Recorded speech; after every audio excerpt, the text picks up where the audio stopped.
Hey everybody, Ben Gothard here with another Project Egg interview, and today we're talking to Ryan Lee from Toronto, Canada. How you doing today, Ryan? I'm doing well. How about yourself, Ben? Awesome, awesome. Thank you. Really do appreciate your time. So let's get started. My first question for you today, Ryan, is what is your story?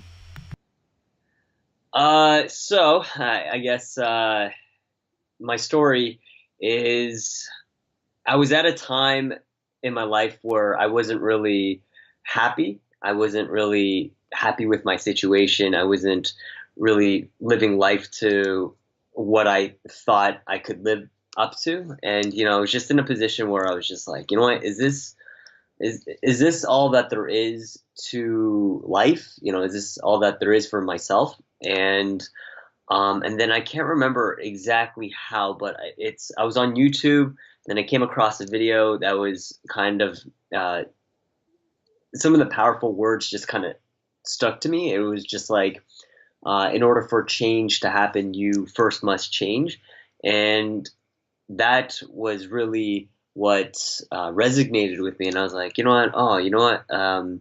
Maybe I need to change myself or change my environment. And that kind of sparked the idea of personal development.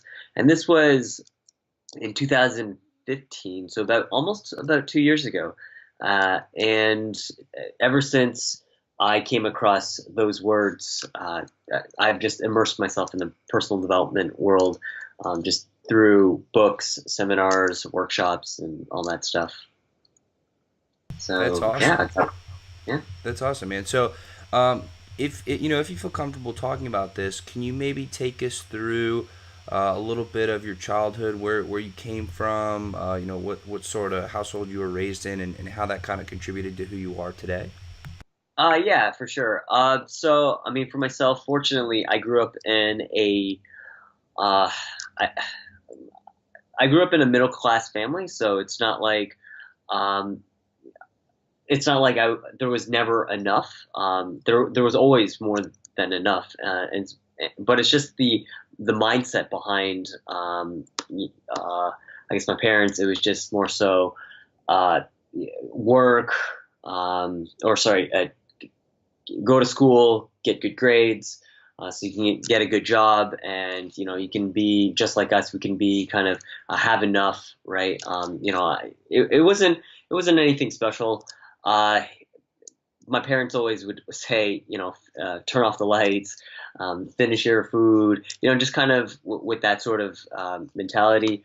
It's not like we were poor or anything, by far from it, but it's just uh, growing up with them, it wasn't exactly the best conducive environment for me to seek out personal development. It was just, stay comfortable with what you have, be grateful for what you have, just kind of that fixed sort of mindset. So, I mean, it's not like I had a rough childhood. It's no, far from it, but just more so, just be appreciative of what you have and be grateful for what you've got. All that. Nothing like, oh, you should strive to be this, or you should continually learn. You should continually be reading. Nothing like that. So, yeah, And I do want to say that gratitude is important, and yeah. so that's never something that we should discount as being important, especially for entrepreneurs. Um, Yeah. but there is something to be said for not just saying, okay, I'm grateful for what I have, let's keep it there. There's Mm. I would rather be, I'm grateful for what I have, now let's keep going, and let's keep building and improving and doing that stuff. So I'm glad that you said that. It's an important point. So you had a good childhood, a decent childhood. Maybe there are some things that mindset wise you wish you could have improved on a little bit earlier. But at what point did you realize, hey, I need to make a change? And maybe you could tell us about your history up till then. Yeah. Okay. So, uh, let's, I guess, so both my parents are accountants, and because of that, I they kind of pushed me into going into accounting, and which I did. So in university I went into accounting. I enjoyed it for personal reasons. I liked it for myself, but when it came to actually wanting to do it for other people, I didn't have that drive. I wasn't passionate about it, and so I wasn't very like I liked certain aspects of it, but I didn't like the corporate aspect of it. I didn't want to do it for other businesses, other people. I liked how a lot of it was applicable to myself, but other than that, not really. So I graduated in 2009, and that was when the financial crisis hit, and so because of that, uh, pretty much no one was able to get a job. It was very difficult to find a job, and it just so happened that my it was either my friend or someone else. I can't remember exactly who, but they gave me the idea of going abroad to South Korea to teach English for a year, just to let the economy kind of build itself up again, or let it, yeah, just let the situation kind of calm down. And I was like, yeah, you know what? Why not? Why not give it a try? So I did that. So I went to South Korea for a year. I taught English, had a great time. And I guess that was kind of the turning point because the people who I met there were they were very different from my group of friends from back in Toronto. Everyone who I met, they were all new to me. And it's just meeting people who are very different from myself. And it's there's that saying you're the average of the five people you hang around the most. And so these people were, I guess, uh, they were the I guess the five people who I hung around the most when I was in Korea, and so they all had a different perspective on life. They all had a different attitude towards life. It was very it was very different from mine. My views, my values. Not to say that they were bad. It was just different, right? And so because of that, I was able to slowly break out of kind of my comfort zone. I was able to do more things that I wasn't necessarily comfortable with back in Toronto. But so yeah, just meeting. Fortunately for myself, I met these group of people who significantly played a big role in my life, and from there, it just I guess that's where the seed sort of planted in my mind of, oh, there's more to life than just what I know. And so after that, after the 1 year, I went back to Toronto and I actually said, you know what, I really enjoy this. I want to become a teacher. So I actually went to teachers college. I became a licensed elementary school teacher. And then I came back to Korea and I took up a job at an international school. And basically, uh, just the school itself, just because of the position that I took up, I just felt like just some things were unfair. And at the school, I'm sure there's every school, every company, everywhere you work, you're always going to get politics. And I'm not saying that, oh, it was just a nice, that everything else besides schools or they don't have politics, which I'm not saying. I understand everywhere you work, you're always going to have some sort of politics involved. And so it's just, there was a situation that I didn't really like. And, that just made me really angry and kind of furious. And then after the 2 years there, I actually went to China to teach at a different international school, and that's where that's kind of how it all really came coming down, where I was in a situation where I just didn't want to be in, and I was just like, oh, you know what, I got enough is enough, and then that's when the words if you want change to happen, you first need to change. That's when those words kind of just really resonated with me. And so, I want to ask a few questions about that time you just talked about. You said you went to South Korea to teach English for a year, study abroad. What did you really learn? And I know you said that you were exposed to different mindsets, so that kind of helped you break out of your own. But what else did you learn? What other skills did you pick up during that time that have now contributed to what you're doing today? Yeah. Definitely being extroverted. So uh, one of the persons, my friend at the time, who I don't really talk to anymore, but my friend at the time, he was very outgoing, extroverted, very social. And for myself, I was very introverted. I was very just stick within my comfort zone, just do what I know. But he was very outgoing, extroverted, very social, and just hanging around him, I was able to, just uh, learn from him. It's not so bad. It's not so difficult to go out and socialize, just to kind of break out of your shell and just start talking. Uh, just being around him, and in addition, he did kind of, in some sense, mentor me. He did give me a lot of advice on why I should just break out of my thinking or my shell. But in addition to that, it's also that in terms of learning, what else did I learn? I used to think that Toronto was the center of the world because prior to that, prior to my experience, I've never lived abroad. I've never lived anywhere else. Toronto was my home. That's all I knew. And so once I lived outside of Toronto, it's just my mindset changed. It's just wow, the world is so much bigger than what I think it is. So I think that was the biggest lesson that just because I was born and raised in Toronto doesn't necessarily mean I have to go back or stay and live there for the rest of my life. Absolutely. Now, you talked about being extroverted and how you develop that skill over time. For entrepreneurs, being able to put aside your introverted part, right? Because I do think that we both have a little bit of introvert and extrovert within us.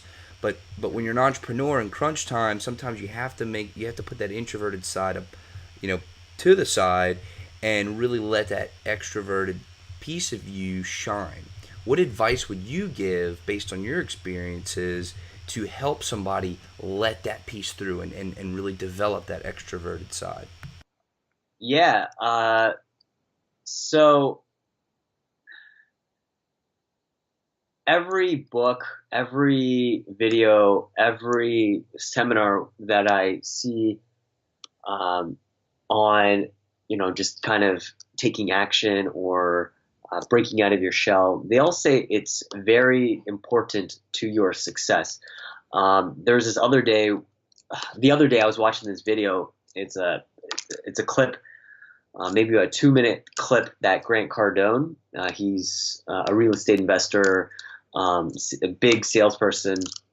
So he puts out this video of him in New York, and he's just talking to the camera, and he's just saying, you know what, you gotta just break out of that shell. You just have to do it. If you want to be where you are, or if you want to be where you're currently at, then just do the same thing. But if you want to make if you want to change, then you better start coming out of that shell. And so there's this one part that was kind of inspiring where he just walks onto the street and he raises up his arms, and then he says, "What's up, New York?" And he, with no shame, no, just all this confidence. He doesn't really care, and it's just that sort of confidence, and that sort of commitment to getting himself out, or purposely breaking out of his, I guess, introvertedness. That it that is what I guess share with others is, if you get a chance, watch that clip of Grant Cardone. I mean, it inspired me, and hopefully it'll inspire others. But there's also this one book. It's Secrets of the Millionaire Mind by T. Harv Eker. And so I read this book about a year ago, and he says there's this one part where he said your wealth zone is equivalent to your comfort zone.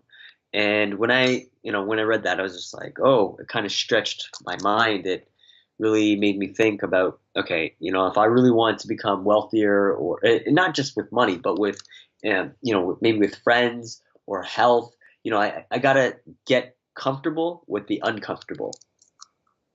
Absolutely, absolutely. Now you talked about how you took accounting in college and you liked it doing for yourself, but you weren't really passionate about it. Could you maybe talk about why passion is so important and why, especially as an entrepreneur or entrepreneurs, we need to really harness into passion? Yeah. So I think passion is everything, because if you're not passionate about what it is that you do, if you're not passionate about waking up and wanting to do what you do, if you're not, if you don't have that drive, it doesn't matter how much money you're going to make from it. It's not something that you're going to want to continue. It's, I'm sure there are there are things that you just love doing, even though you don't get paid much from it, or you don't get some sort of compensation from it, but you still want to do it. And I think that passion will ultimately lead you to one, wanting to develop your skills in that specific thing. You're not going to have someone to tell you, oh, you got to do this, you got to do that. It's just you're going to want to do it on your own, because you enjoy it, you're passionate about it.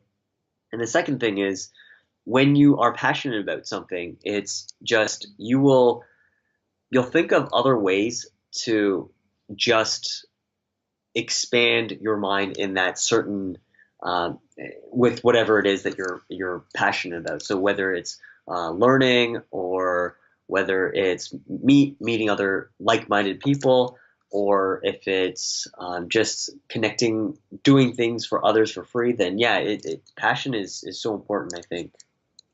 Absolutely. So, you know, I agree completely with what you said, especially about the part of when you're passionate about something, you find ways to branch out and almost see your passion in other things that are related to it, right? Yeah. So, that being said, what are you passionate about? Yeah. So for myself, I love, uh, I guess education is what I am passionate about. So for myself, I'm really passionate about making, I'm not exactly sure if you would call it making a difference, but teaching others, or just trying to help others learn, trying to make the world a better place. So I want to give back what I've been able to learn. So, I spend a lot of my money and time on learning for myself, but I also want to help others uh, learn from it as well. So just because I don't want anyone else to kind of experience the same sort of situation that I was in. I had this job. I liked the job, but it was just the place that I didn't really like. So for myself, I was just in an environment that was just very kind of toxic, not really good for my health. And every day I just hated where I was. Not specifically the job, just I just didn't like my where I was living. And but I had to live there just because of my job. And I knew for myself that if I didn't take up this job, or if I finished this job, that it was kind of the end of my career, or it wouldn't have looked good for my career or resume. And so I just kind of had to endure it. Um, but again, I went through kind of a lot of, I would call it a hardship. and so I don't want anyone else to experience that. And so that's why I created my website and try to help others learn and to grow so that they too have the knowledge that they don't have to be in a position that they don't like. There is no such thing as I can't do something. I'm in this, I'm in this position. I don't like it. I can't do much. Oh well. But that's not necessarily the case. You always have the choice. Absolutely, and I'm glad you mentioned your website because we talked a little bit about your past, but I want to dig into what you're doing now and the exciting things that you're working on currently. Yeah. So right now I'm just currently working on uh, trying to. I guess right now I'm trying to post more quality content. Before I would just, I guess, I would just read the book and then post, type up, just maybe 1,000 word post. But right now I'm trying to make it a little bit longer so it's worth people's time to actually come to my to actually read it, to want to read it.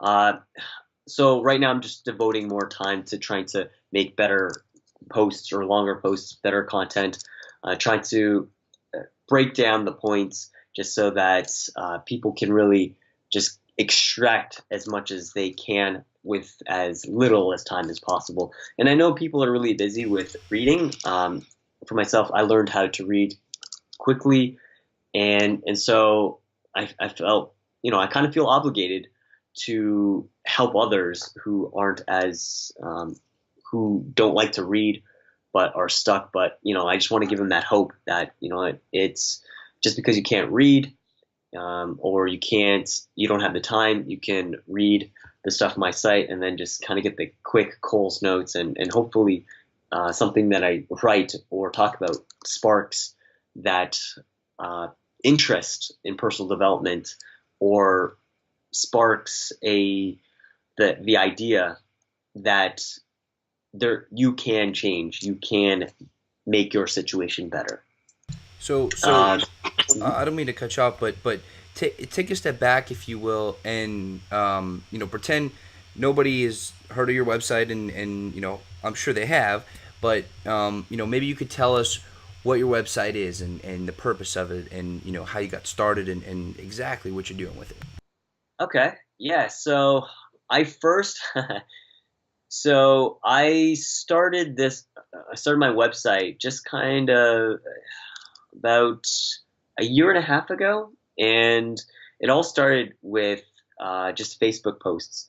So uh, I started about 2 years ago was when I started to immerse myself in the whole personal development world, and that's when I started reading reading nonfiction books. Prior to that, I hated reading. It was just the school system that I grew up in just did not set me up to want to read. They always made me read fiction, and I hated fiction. And so whenever I thought of reading, I always thought of, oh, you got to read this story that has no relevance to my life, or what are the literary devices of this novel? It's just, yeah, stuff I was not interested in. But uh, 2 years ago was probably when I picked up my first nonfiction book after uh, after having graduated university, and so it was from that one moment. And again, this was after I heard those words: in order for you to change, uh, first change, yeah, first change must happen. And so I picked up this book and I started reading it. And then I learned that in order to retain more of the information, it's one of the things that you should do is you should teach it to others or share with others what you learned. And so I was like, oh, okay, whatever. I'll just write a Facebook post about it. So I just wrote, finished reading this book. And I just said, kind of like a small review. And then I noticed that I got some likes, and I was like, "Oh, sweet! That's I got more likes than I did with other uh, posts that I did." So then again, I read another book, wrote up a little review or little some of the points that I took away from it, and I shared it again, got more likes, and then I did that for about maybe 4 or 5 months, and then I said, you know what, I'm just gonna start a blog. So I started a blog, and uh, and then pretty much same thing. I posted every time I finished a book. I would post on my blog, got likes, and then I decided to turn it into a website. And yeah, pretty much that's how it all began. That, It wasn't intentional. It just started out as some small thing. that's awesome. That's awesome. And so, what's the name of your website?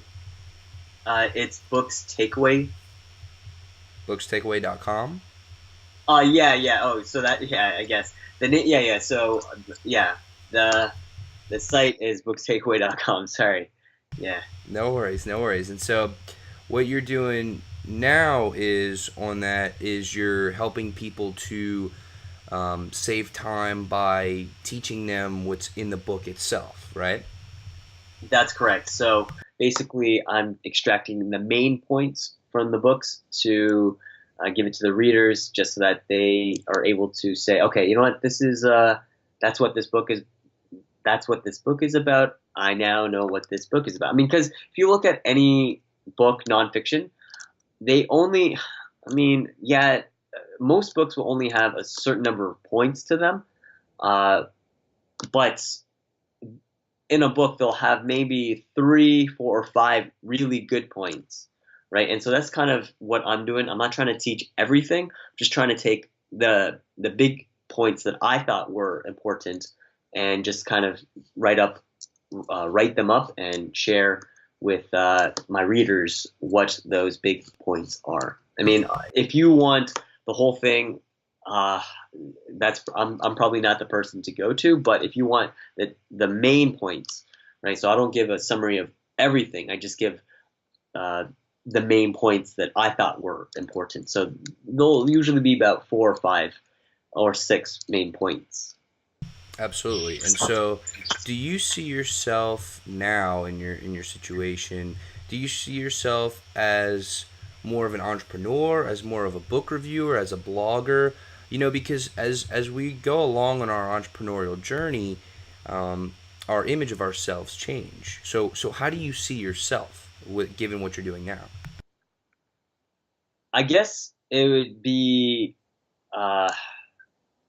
I can't really say I'm an entrepreneur, but I guess I'm just a content marketer. That's all I am. I read and review books. I mean, I'm no different than some guy who's on YouTube just talking about a product that he bought, right? So, but the only difference is that I'm sharing the specific contents of the book. I'm sharing the points, whereas someone else who's reviewing a I guess a laptop or a phone is they're just giving their impressions or what the phone's about. I'm really no different from them. So I'm just a content marketer, but I guess the difference is you're taking away something more valuable. I can't really say more valuable because some people might find that their content more valuable than mine. But at the end of the day, I guess mine's more education related, whereas others is more consumption based.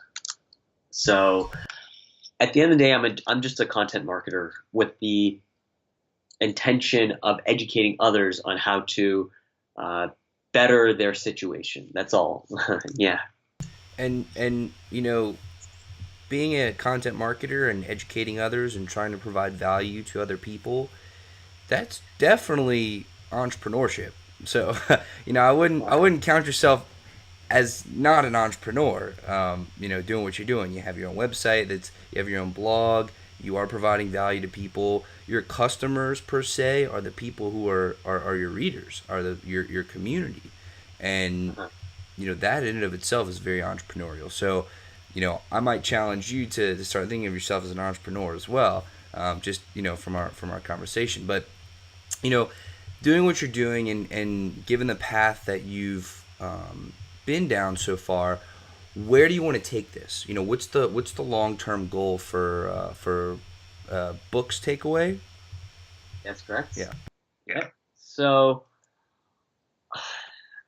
currently, I would just like to continue reviewing books, but as I gain more traction, and I get more, I guess, feedback um, from my audience, I'll kind of move into the direction that they would like to see. But personally, I have thought about inter- uh, starting a podcast or starting an interview series with the authors of the book, if possible. I mean, some of these people or some of the books that I read, they're from Harvard professors or they're very big influencers, and for me to try to get them, I might not necessarily be able to get in touch with them, or they may not even want to have an interview with me. But hey, you know what? Who knows? Unless I actually try, we won't know. But for now, just because of uh, where I'm located, that's another thing. Because I'm located in Asia, I I'm guessing that the it may not be true, but I'm guessing that because I live on the other side of the world currently, that finding a time to interview others uh, might be a little bit difficult because for them it might be in the afternoon, and that's early in the morning for myself, and it's just for me at this point, it's not what I'd like to see, but who knows? In the future, when I move back to North America, that's something I will consider more. But right now, I just want to try to give as much content available on my Facebook page and on my website. So actually, on my Facebook page, I do give out even more content other than just book reviews. So I'll have just little quotes, some things that I've learned, some little tips and tricks that I've learned from either books or seminars. So my website's just mainly books that I read, but my Facebook page is where I'll talk about things that I've learned from all sorts of platforms, videos, seminars, some as well sometimes books, just other conversations with people. So yeah, my Facebook page is more for kind of general content that I've kind of consumed, but my website's just exclusively for books that I've read. Absolutely, absolutely. So you mentioned a little bit earlier that you figured out a way to read very quickly, Yeah.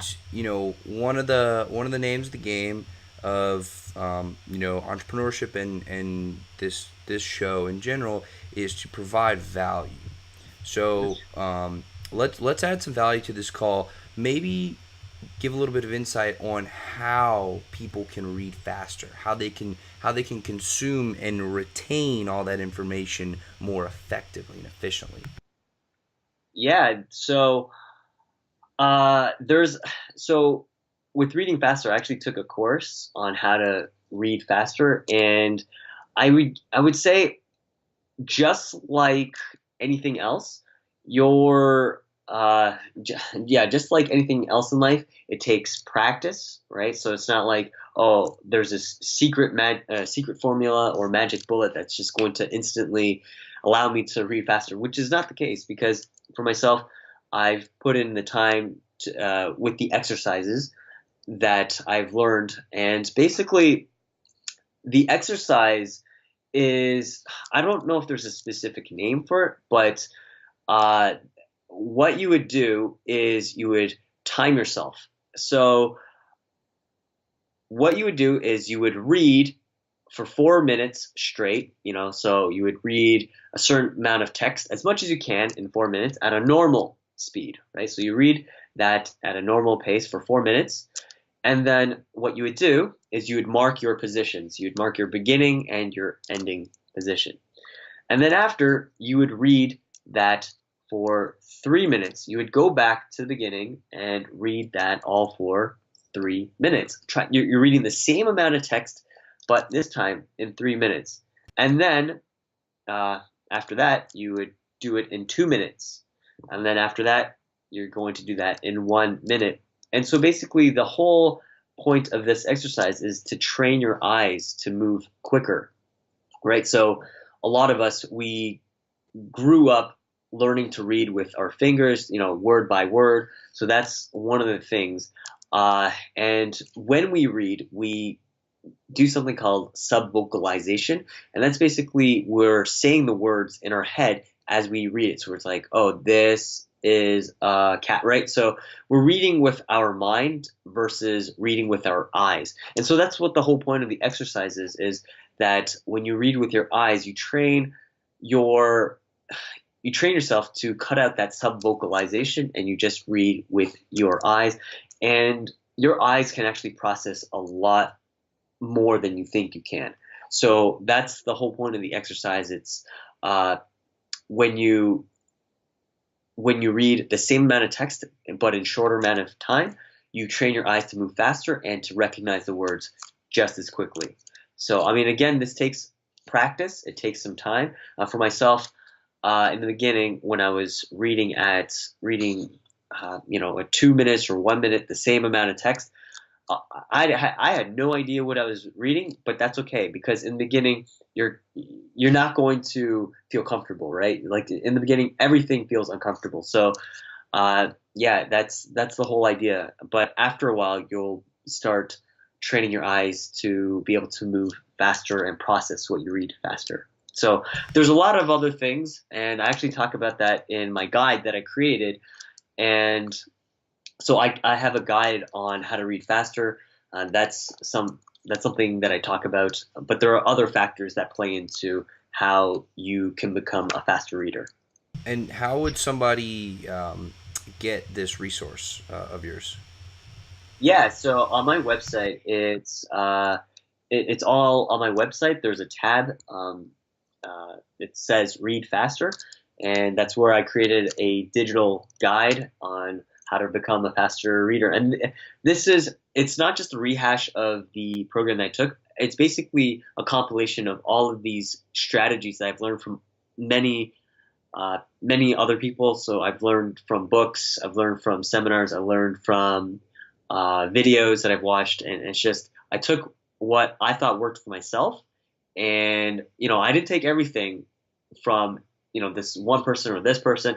There's only certain things that I liked from this, so I took the best parts that worked for myself. I experimented on myself to see what worked, and so I put it all in this guide, and yeah, so it's all on my website. So for everybody listening, I'm actually going to put the link down in the description below. So definitely go check out Ryan's website and go snag that guide. If you've been paying attention, you can tell that Ryan's read a plethora of books, and he could definitely help you out with that. And that is a great way for for you to get a little bit of extra value out of this interview. So thank you very much, Ryan, for that. I do Yeah. appreciate it. So, we talked about your past, we talked about your present, we talked a little bit about your future as far as what you want to do with books takeaway, but I want to talk about you personally. Where do you see yourself in the next couple years? What is the future hold for Ryan Lee? uh, yeah, you know what? I'm currently in a situation that I really like. I mean, I've already. I'm not saying I have all the answers, but I've been able to take a lot of the or answer a lot of the questions that I've had. So in terms of, I guess, my finances, my health, my relationships, fulfillment, career.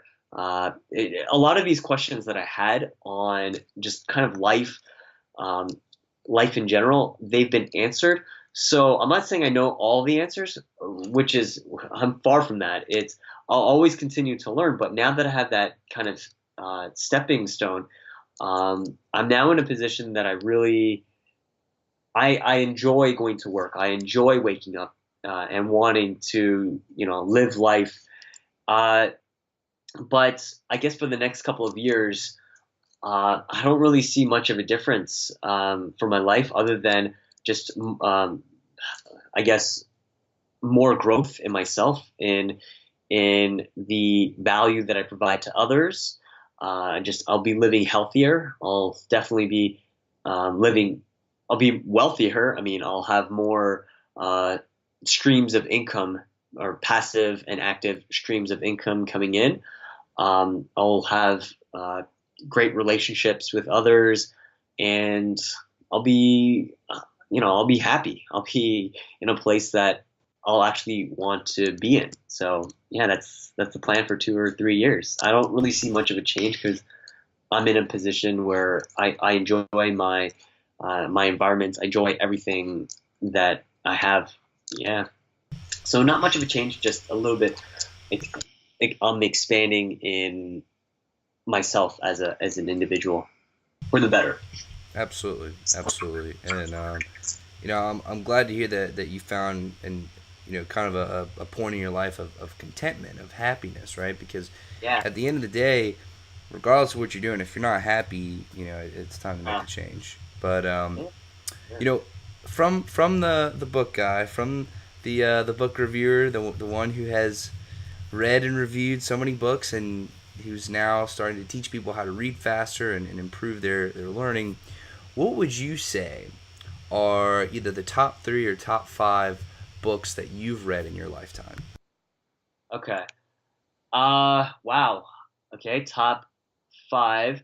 It depends on what you want. But I guess for books on life, if we're talking about life in general, then I would say The One Thing by Gary Keller. The One Thing, he basically talks about the power of focus. So the power of focus and how we believe that multitasking is good for us, but he kind of debunks that. He says, no, it's not multitasking. It's the power of focus that will get you to where you want to be. I mean, if you think about anyone who's successful, they're only really known for one thing. You got Michael Jordan, he's known for basketball. You got Oprah Winfrey, she's known for being a talk host, or she has her own TV show. If you think about Einstein, he's good for E equals MC square. They're only really known for one thing or one industry. I mean, yeah,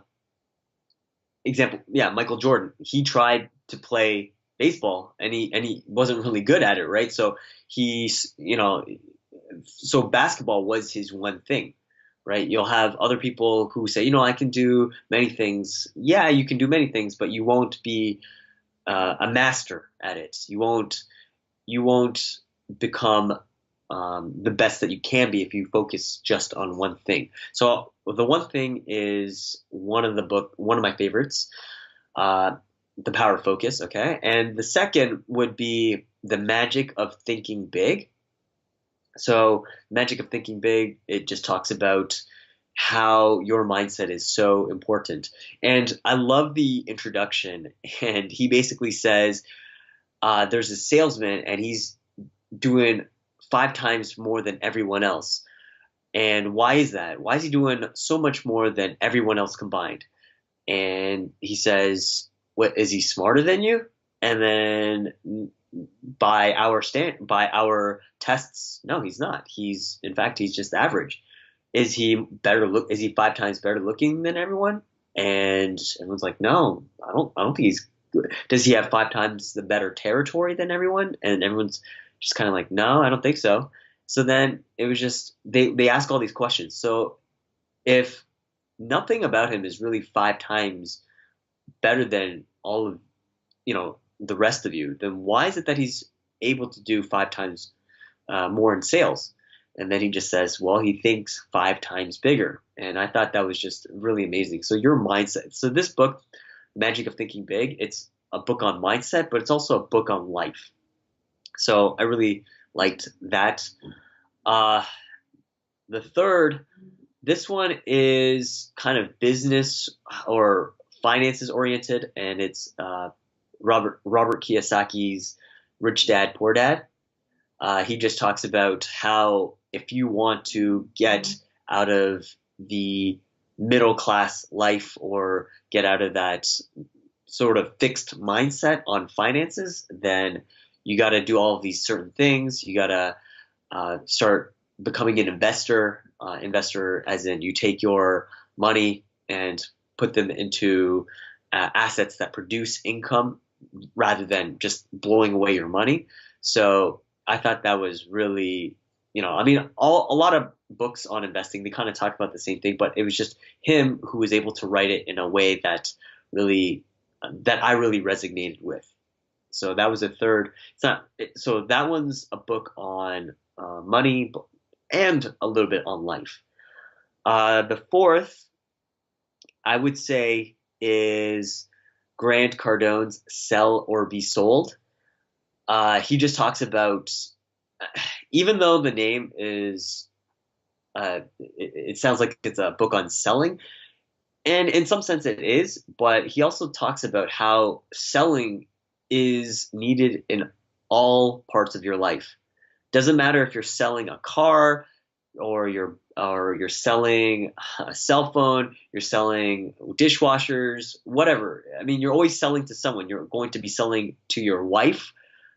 Uh, Maybe you're going to be selling to your children. You're going to be selling to the clerk. You're always going to be selling in some form, uh, whether it's an idea or a product or service. You're always going to be selling. So he just kind of talks about the importance of sales, and he goes through some techniques on how to become a better seller or salesperson. And so that really opened up my eyes. If you want to get more out of life, you need to know how to persuade. And to become a better, I guess, persuader, you need to know how to sell. I mean, you are selling people on an idea.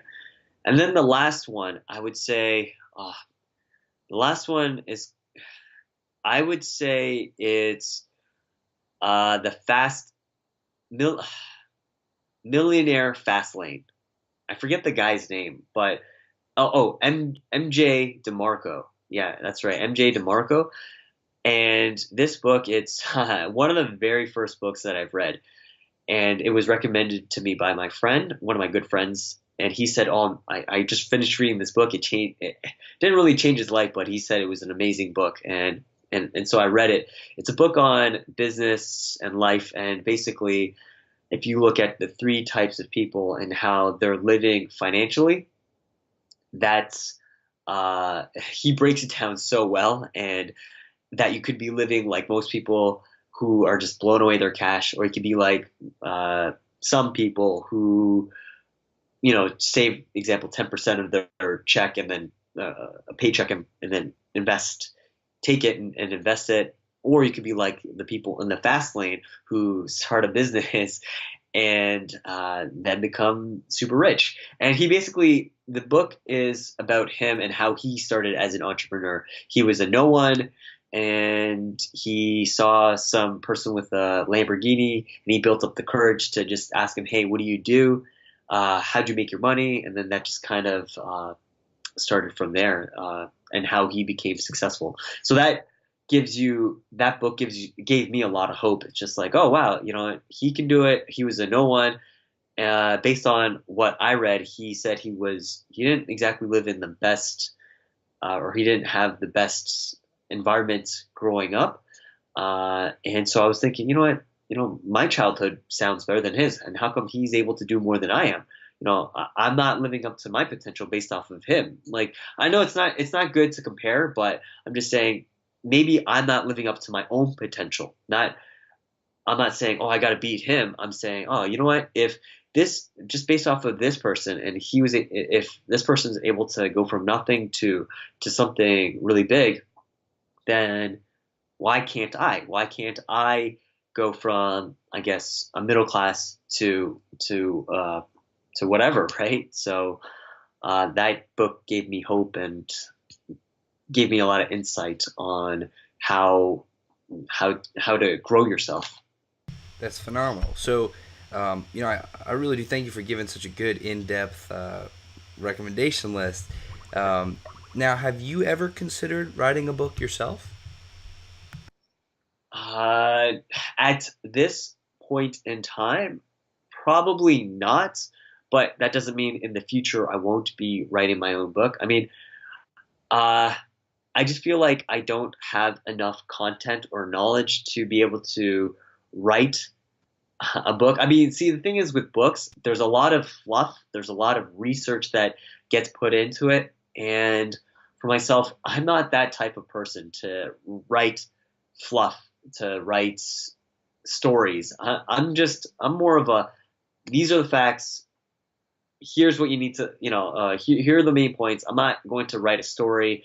I'm not really big on that, but I do understand for books, in order for them to sell, people really like stories. I mean, and that makes sense. People always connect to stories. But for myself, I don't like writing stories or adding fluff. And so at this point, maybe not, but who knows? For the future, I might. But yeah, we'll see. Absolutely, absolutely. That's fantastic. So, I have one more question for you, man. I really do appreciate your Okay. time.